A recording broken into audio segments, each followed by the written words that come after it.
Ternyata ya, si Ustadz yang kemarin wah teriak-teriak ngata-ngatain Bapak Aing gubernur tolol, pantesan dia ngamuk.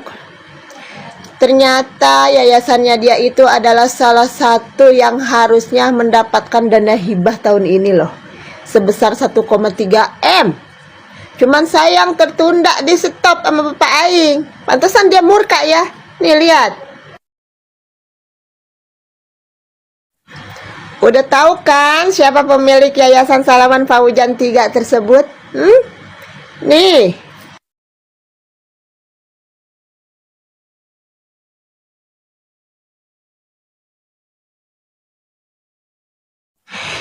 Baru gua mau mampir ke IG-nya ya, mau silaturahmi gitu, gua mau menyapa.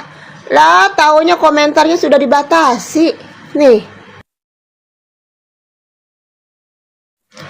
Lah gening lu segitu doang, Pak. Ya, segitu doang nyalinya ternyata. Baru digeruduk netizen langsung itu dibatasi komentar. Takut kagak kuat nyalinya, makanya jangan sok angkuh, jangan sok jagoan jadi orang, jangan sok paling tahu agama, sok paling pinter. Ya, itu gubernur kan dipilih oleh rakyat, berapa juta yang milih Pak Deddy Mulyadi. Wajar mereka murka dengan kata-kata Bapak sebagai seorang ustadz yang ngomongnya aduh alah iya menik kasar pisan, kagak pantas banget jadi ustadz, kagak pantas banget jadi ketua yayasan kalau cara ngomongnya kayak begitu. Gimana sama murid-muridnya ya? Ilmu yang lu berikan itu ilmu apaan jadinya kalau di depan umum aja lu ngomong kayak begitu? Masih mau nih dikupas tuntas lagi. Bapak juga kan masa pondok pesantren nyampe masuk ke gabungan ormas. Ormas apa itu? Ormas Soski apa gitu ya kan? Pantesan Bapak Aing memang bener ya. Kenapa terkait agama itu kalau bisa agak disisihkan dulu lah dengan politik ya, kayak begitu. Takutnya kayak begini nih, jadi melenceng ya, jadi melenceng, jadi keluar dari norma-norma agama gitu, jadi keluar dari ajaran-ajaran agama yang sesungguhnya.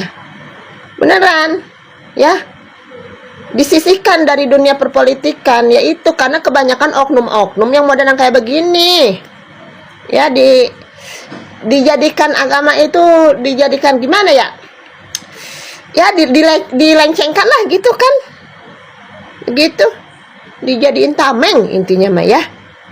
Udah awas, jangan macam-macam lagi, tahu sendiri tangan kaki netizen kalau udah bergerak kebuka semua tuh informasi-informasi baik dari yang buruk maupun yang baik ya.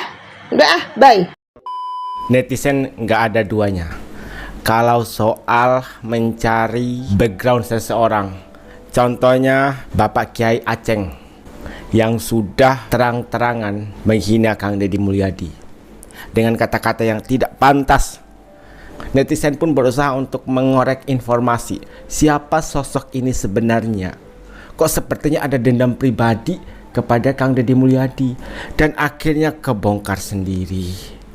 Si Mpok ini berani banget ya untuk speak up tentang Kiai Aceng ini. Beritanya ini valid dari nu.or.id. Pengasuh Pondok Pesantren Salaman Faujan Kiai Haji Aceng Baudi Mujib, sesuai dengan nama bapak yang sudah ngata-ngatain Kang Deddy Mulyadi. Dan ternyata pondok pesantren ini masuk nomor antrian penerima bantuan dana hibah sebesar 1,3 miliar rupiah. Kiai Haji Abdul Mujid, pimpinan Pondok Pesantren Salaman. Nah, sudah jelas ya, bapak kini adalah pimpinan pondok pesantren yang ada di Kabupaten Garut. Ada netizen yang menyarankan sebaiknya Bapak Aceng ini diperiksa oleh KPK. Tapi ingat satu hal, ini hanya oknum. Jadi jangan pernah menyamaratakan bahwa para kiai, ustadz itu memiliki sifat yang sama seperti Bapak Aceng ini. Hanya oknum, tidak mewakili para ustadz atau kiai yang ada di Provinsi Jawa Barat. Hal ini perlu kalian pahami juga, biar tidak ada yang namanya sentimen pribadi kepada para pemuka agama. 5 provinsi mana saja? 5 provinsi baru di Jawa Barat sudah masuk ke Komisi 1. Ya. Yang pertama Priangan Timur. Jangan Timur, Yang terus kedua Bandung Raya. Bandung Raya, Yang terus ketiga Cirebon Raya. Cirebon Raya, Yang terus keempat Pantura. Pantura, Yang kelima Pakuan Raya. Pakuan Raya. Jadi disampaikan lagi nih. Ya, saya sebagai koordinator bidang Komisi 1 sudah ada 5 usulan untuk pemekaran provinsi baru di Jawa Barat. Bubar itu nanti kita akan launching. Jadi kalau sudah bisa-bisa nanti Pak Gubernur, Pak KDM, Gubernur mana berarti?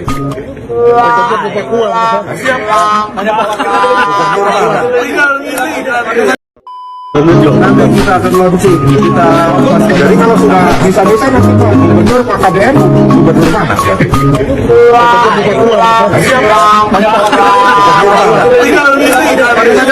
Yang benar aja. Apa kalian serius anggota DPRD akan membahas pemekaran Jawa Barat menjadi 5 provinsi? Kalau begitu, bubar dong Jawa Barat. Lalu, siapa yang untung? Ya kalian, para anggota DPRD provinsi. Kenapa wacana ini nggak ada di masa Kang Aher, Kang Emil? Ya, karena waktu itu kalian nyaman duduk di kursi dengan menjual kompromi. Sekarang kalian tidak nyaman. Dana rapat nyaris nggak ada. Dana hotel dipersempit. Nggak bisa lagi nyalo di dana hibah. Lalu, kalian takut-takuti KDM dengan membubarkan Jawa Barat dengan dalih pemekaran. Sebejat itu kalian. Kami warga Jawa Barat tidak butuh 5 provinsi baru untuk merasa dilayani. Kami hanya butuh satu hal. Pemimpin yang benar-benar turun tangan. Hari ini, ada yang sibuk menggambar peta baru. Seolah-olah masalah kita selesai hanya dengan membagi-bagi wilayah. Padahal kami tahu yang kami butuhkan bukan garis batas baru, tapi kehadiran nyata dari pemimpin yang tidak takut kotor memungut sampah di sungai. Kami tidak ingin gubernur baru di 5 provinsi. Kalau semua ini hanya bicara anggaran, jabatan, dan proyek, kami lebih memilih satu gubernur yang mampu melarang budaya pemborosan, yang berani melawan sistem pungli, dan yang lebih dulu memikirkan rakyat sebelum partainya.